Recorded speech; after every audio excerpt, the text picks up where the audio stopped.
بسم اللہ الرحمن الرحیم الحمدللہ الذی جعلنا من المتمسکین بولایت امیر المومنین۔ السلام علیکم یا علیہ السلام علیکم مومنین اکرام، آپ دیکھ رہے ہیں ہمارا آفیشیل یوٹیوب چینل۔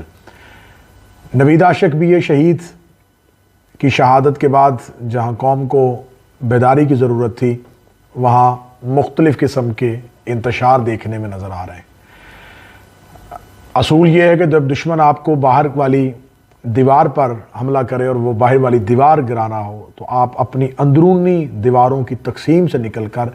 اپنی بیرونی دیوار کا تحفظ کریں، کیونکہ گھر کی اندرونی دیواروں کی قیمت بیرونی دیوار ہی کی وجہ سے ہوتی ہے۔ اس وقت ملک پاکستان میں شیعوں کے قتل عام کے لیے جو ایک نعرہ بلند کیا جا رہا ہے، وہ ایک بڑا بوسیدہ اور گھسا پھٹا سا نعرہ ہے، توہین صحابہ۔ یہ ایک ایسا مذہب کارڈ ہے جو شیعوں کے قتل عام کے لیے استعمال کیا جا رہا ہے۔ جب آپ تاریخ کا مطالعہ کرتے ہیں تو آپ دیکھتے ہیں کہ دشمن علی کو جب امیر المومنین کی شخصیت کردار میں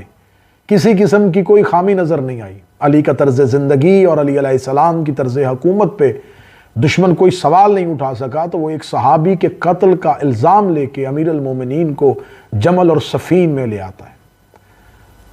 خون بھری ہوئی قمیض کو نیزے پر بلند کر کے امت کو دو حصوں میں تقسیم کر دیا جاتا ہے۔ وہ امت جو اس وقت حصوں میں تقسیم ہوئی، وہ آج ہی دو حصوں میں تقسیم ہے۔ آج بھی آپ کو وہی، اگر آپ اپنے آپ کو صفین کے میدان میں کھڑے ہوئے دیکھیں تو ادھر سے مقدسات کی توہین کا نعرہ نیزوں پہ بلند ہے، ادھر صحابہ کی توہین کی آڑ میں مفادات کے لالچی اور مال و زر کی تمنا لیے ہوئے لشکر علی والوں کے مقابلے پہ کھڑے ہیں۔ لیکن صفین میں جہاں علی امت کو تقسیم سے بچانے کی کوشش کر رہے تھے، وہاں علی والوں کے روپ میں کچھ ابو موسیٰ عشری اور کچھ محمد بن اشعث جو تھے، وہ بھی علی کے لشکر میں شامل ہو چکے تھے۔ معذرت، وہی کردار آج بھی آپ کو علی کے لشکر میں اسی روپ میں مال و زر کے لالچ میں مخالف کے بیانیوں کو مضبوط کرتے ہوئے نظر آئیں گے۔ اور علی جیسے امیر کے خیمے کا گھراؤ انہی منافقین کی وجہ سے ہوا تھا۔ یہ ربیع الاول کا مقدس مہینہ ہے، یہاں پر شیعہ سنی اتحاد کے ساتھ رسول کی بات کرتے ہیں، تو میں گزارش کروں گا ہر ایک مسلمان سے کہ اگر وہ رسول کا سچا امتی ہے تو اس مہینے میں وہ رسول کو معیار بنا لے،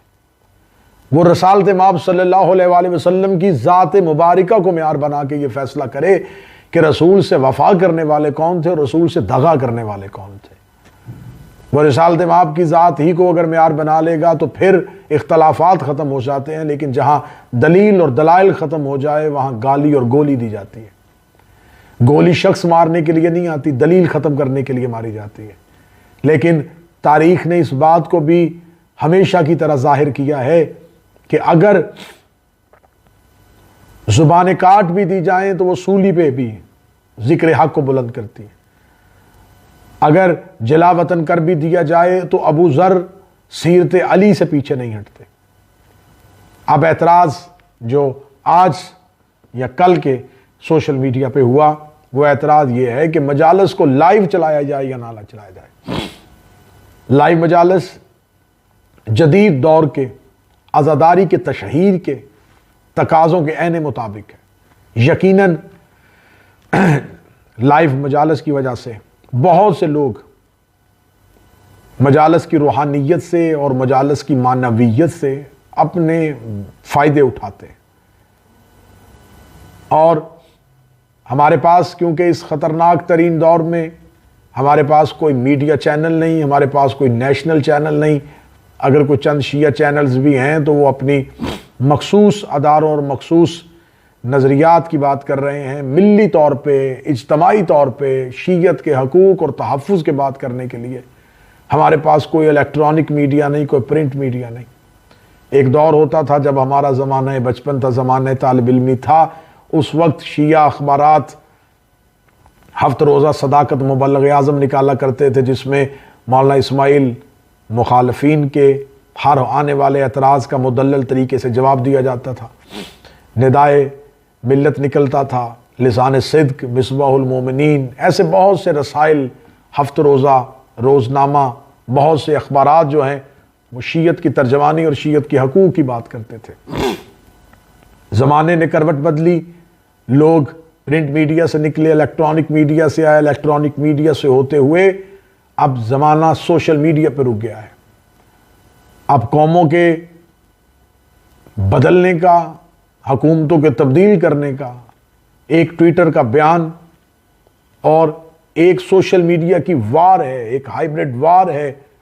جو اب قومیں دوسروں پہ مسلط کرتی ہیں۔ عزاداری اپنی روحانیت اور معنویت کے ساتھ اپنے سفر کو جاری کیے ہوئے۔ لائیو مجالس کا سلسلہ کوئی بہت پرانا نہیں، چند عرصہ پہلے ہی یہ سلسلہ جو ہے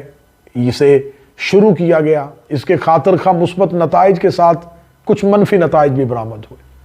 اور ہمیشہ کسی بھی چیز کو اب لے کے اٹھیں تو اس کے دو طرح کے پہلو تو سامنے آتے ہیں، لیکن ہم اس کے منفی پہلوؤں کو مد نظر رکھتے ہوئے اس کے مثبت فوائد سے کسی بھی صورت چشم پوشی نہیں کر سکتے، اور اس کے مثبت پہلوؤں سے فائدہ لیتے ہوئے اس کے منفی رجحانات اور نقصانات کا ازالہ بھی نہیں ہو سکتا۔ تو اب جہاں پر مختلف قسم کی احتیاطی تدابیر کرنے کی کوششیں کی جاتی ہیں کہ اگر کسی جگہ پر کسی بلڈنگ میں آگ لگنے کی صورت میں وہاں فائر ورکس کرنے والے آلات نصب کیے جاتے ہیں تو وہاں اس بات کو مد نظر رکھا جاتا ہے کہ اگر نقصان خدا نہ خواستہ ہو بھی جائے تو احتیاطی تدابیر ضرور عمل میں لائی جائیں۔ تو ابھی پچھلے دنوں ایک مجلس میں کچھ ذاکرین کی طرف سے یہ مطالبہ کیا گیا کہ لائیو مجلس پر پابندی لگائی جائے۔ ان ذاکرین کے پیش نظر بہت سے معاملات تھے، بہت سے خطرات تھے، جس کی تازہ ترین مثال ایک ذاکر کو دوران مجلس ایک لائیو مجلس کے روپ میں قاتل نے آ کے ان کو ٹارگٹ کیا، اور بھی بہت سے ایسے تحفظات تھے جن سے بہت عرصے سے مختلف طرح سے ان کو اجاگر کرنے کی بھی کوشش کی جا رہی تھی، ان کو لوگوں تک پہنچانے کی بھی کوشش کی جا رہی تھی، لیکن یہ تمام مسائل حل طلب ہے۔ یہ تمام چیزیں ملت کے لیے کوئی جیت اور ہار کا تصور نہیں، یہاں پر کسی ایک طبقے کو جیت دینا اور کسی ایک طبقے کو ہار دینا مقصد نہیں، یہ تمام مطالبات اور تمام چیزیں حل طلب ہیں۔ میری آج بھی لائیو نیٹ ورک والے بہت سے صاحبان سے بات ہوئی، ذاکرین سے بھی ایک سلسلہ جاری رہا،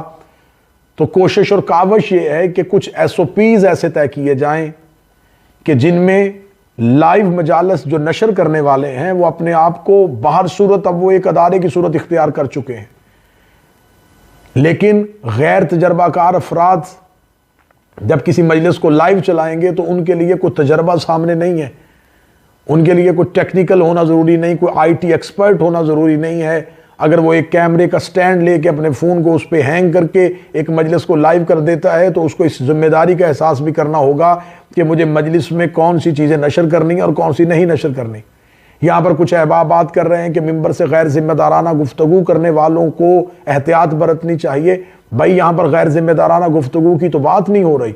یہاں تو بات ہو رہی ہے کہ بہت سے ایسے ذمہ دار افراد کے میں کلپس آپ کو سامنے لا سکتا ہوں جو بہت زیادہ ذمہ دار نہیں بلکہ قومیات کے ہیرو ہیں، لیکن ان سے بھی دوران گفتگو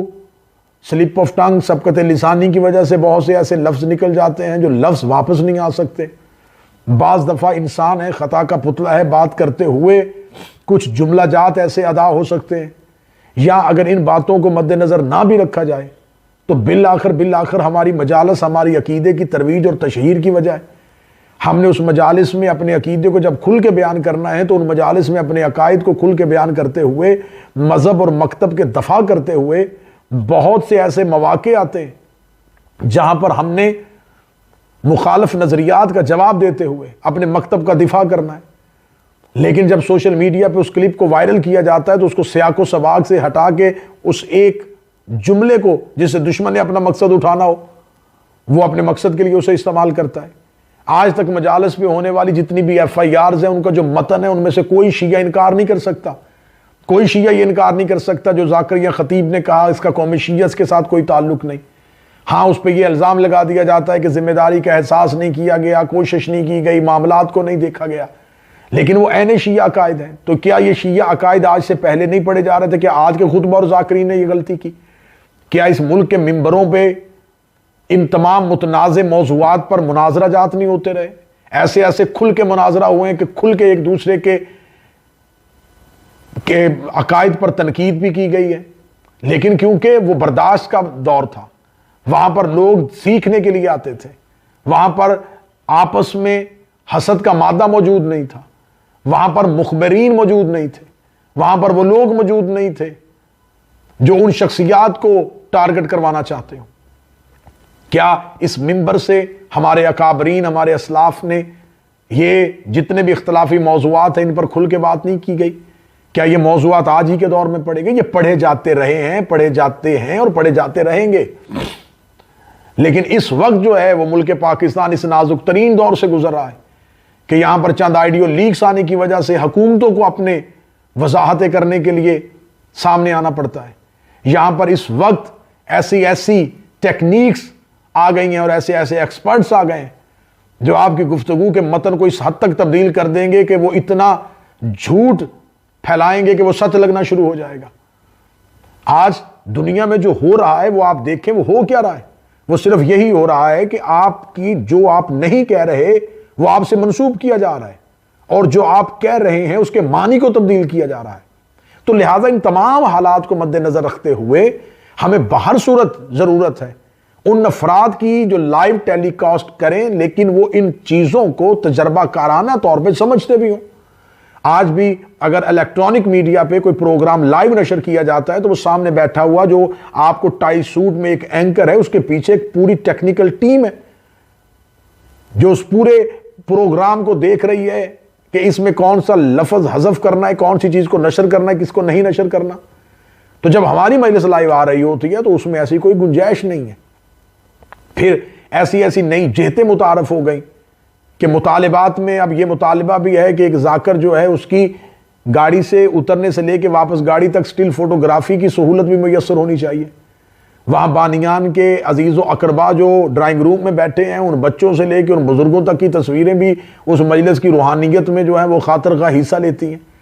تو لہٰذا ان تمام چیزوں کو مد نظر رکھتے ہوئے اس بات پہ اتفاق کیا گیا، اس بات پہ اتحاد کیا گیا اور اس بات کی کوشش کی جا رہی ہے، اور اس بات کے لیے میں گزارش کر رہا ہوں بحیثیت شیعہ قوم کا ایک فرد ہونے کی حیثیت سے کہ جہاں ذاکرین کو یہ احساس اور خطبہ کو یہ احساس دلوایا جا رہا ہے کہ آپ اپنی ذمہ داری سے